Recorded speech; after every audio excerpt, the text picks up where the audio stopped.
Dès que le prophète meurt, sallallahu alayhi wa sallam, les tribus arabes autour de la Mecque renient l'islam. Certaines renient l'islam, d'autres refusent de payer la zakat, et il y en a même qui se préparent à attaquer le prophète parce qu'ils considèrent que le prophète il est chez eux. Moussaïlam al-Kaddab, le faux prophète. Donc Abu Bakr il commence son califat face à des défis existentiels. Et qu'est-ce qu'il va faire? On va s'arrêter sur 3 choses, Inch'Allah. Et ensuite, je vous libérerai. Qu'est-ce qu'il va faire? La première chose qu'il va faire, radiyallahu anhu, il va confirmer l'armée de Oussama, Jayshu Oussama ibn Zayd. Avant de mourir, Rasul sallallahu alayhi wa sallam avait préparé une armée et il a mis à sa tête le fils de Zayd. On a parlé de Zayd il y a quelques minutes. Son fils, Oussama. Hubbi Rasulillah, l'amour de l'amour du prophète sallallahu alayhi wa sallam. Et le prophète l'a mis comme chef de l'armée, avec derrière lui Abu Bakr, Omar, Othman et Ali comme soldats. L'armée ne va pas quitter Médine, elle devait se rendre vers la Palestine à cause de la maladie du prophète sallallahu alayhi wa sallam. Mais après la mort du prophète, on l'a enterré. Abu Bakr il dit, Omar il vient chez Abu Bakr, il dit Abu Bakr, est-ce que tu penses vraiment que c'est le moment d'envoyer cette armée aussi loin alors qu'il y a les tribus autour de nous qui sont en train de renier l'islam et qui pourraient nous attaquer à tout moment? Et Abu Bakr lui dit, tu es sérieux? Tu me demandes de ne pas accomplir une chose que le prophète avait l'intention d'accomplir? Wa ati'u Allah wa ati'u ar-rasul wa ulil amri minkum. Adorez Allah, obéissez à Allah et obéissez au prophète et à ceux qui ont le pouvoir parmi vous. Le prophète avait décidé de l'envoyer, je l'envoyerai, quelles que soient les conséquences sur Médine. Alors Omar il négocie, il dit ok, mais alors à ce moment-là, choisis un autre chef. Oussama, il a 18 ans. Il n'a pas d'expérience militaire. Comment est-ce que tu veux qu'il puisse? Et Abu Bakr se met dans une colère rouge, dit Ya Omar, tu me demandes de changer celui qui a été choisi par le prophète sallallahu alayhi wa sallam. Oussama partira et il sera accompagné des grands compagnons.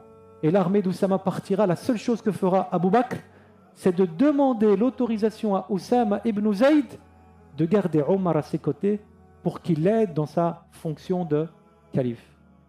Il va l'accompagner, il va sortir avec lui de Médine en lui tenant la bride. Oussama sur le cheval et Abu Bakr, calife des musulmans, marchait à pied. Oussama va dire à Abu Bakr, ou bien tu montes sur le même animal ou je descends, mais ne peux pas rester comme ça. Et Abu Bakr lui dit non, tu es le dirigeant de cette armée. Quel est l'impact de poussière sur moi? Qu'est-ce que ça peut me faire d'aussi mal? Je marche à tes côtés. L'armée va partir et elle va rester un certain temps. Elle va combattre certaines tribus qui auront fait acte de sédition. Et ensuite, l'armée va revenir, gagnante, alhamdoulilah. Donc le premier choix d'Abu Bakr, il était positif. Ensuite, cette armée, elle va être divisée en 12 bataillons. Et le prophète, et Abu Bakr plutôt, va les envoyer pour combattre toutes les tribus qui ont décidé de refuser de payer la zakat. Les tribus, ils ont dit, écoutez, Amir al-Mu'minin, le calife des musulmans, on est prêt à rester musulmans. On continue la prière, laquelle la zakat, non, on ne la donne plus. Nous, on l'a donnée à Muhammad. Il est mort, il n'y a aucune raison qu'on la donne. Omar, il revient chez Abu Bakr, il lui dit, Abu Bakr, on va temporiser, on ne va pas envoyer notre armée directement les combattre. La situation, elle est très difficile. Médine est en danger. Et Abu Bakr va lui dire, à Omar, Shuja'un fil jahiliyati, tu étais un courageux fil jahiliya, et maintenant en islam, tu es devenu un poltron, tu es devenu un peureux. Et Omar fait marche arrière. Il va même retourner chez ceux qui l'ont poussé, ils vont dire c'est à cause de vous qui m'a remonté les bretelles. Et Abu Bakr va insister pour envoyer cette armée avec 12 bataillons et 12 chefs différents, ratisser toute la péninsule arabique pour ramener vers l'islam, vers la zakat, tous ceux qui voulaient séparer entre salat et zakat. Et la troisième chose que va faire Abu Bakr, radiyallahu anhu, après avoir battu Moussaïlam al-Kaddab. Moussaïlam al-Kaddab, c'est le fameux faux prophète. Il s'était déjà déclaré du vivant du prophète. Il lui a même envoyé une lettre. Min Moussaïlam al-Rasulillah, il a Muhammad Rasulillah. De Moussaïlama, le messager d'Allah, il a Muhammad. Le prophète n'a pas pu s'occuper de son cas à lui, il est tombé malade. Abu Bakr va envoyer une armée pour s'occuper de lui. Et donc il va y avoir la fameuse Ma'araka del-Yamama.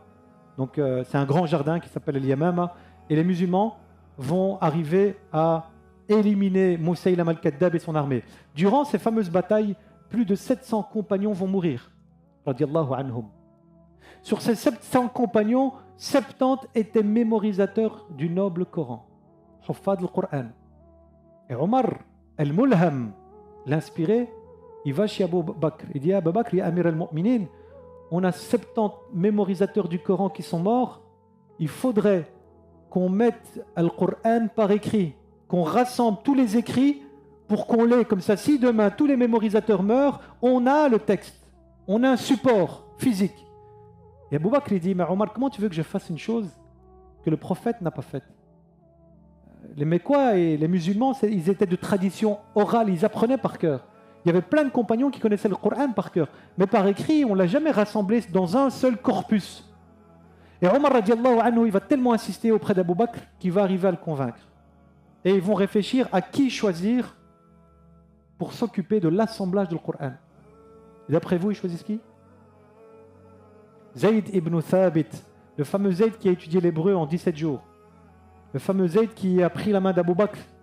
Le fameux Zayd qui était le scribe du prophète. Ils vont l'appeler et ils vont lui faire, ils disent voilà ce qu'on a décidé, on va rassembler le Coran en un seul corpus. Zayd, il va dire la même chose, il va dire mais vous me demandez de faire une chose que le prophète n'a pas faite. Ils vont insister jusqu'à ce qu'il accepte. Et lorsqu'il accepte, radiallahu anhu, il dira il m'aurait été plus facile de déplacer une montagne que d'assembler le Coran. Parce qu'il y a une responsabilité religieuse.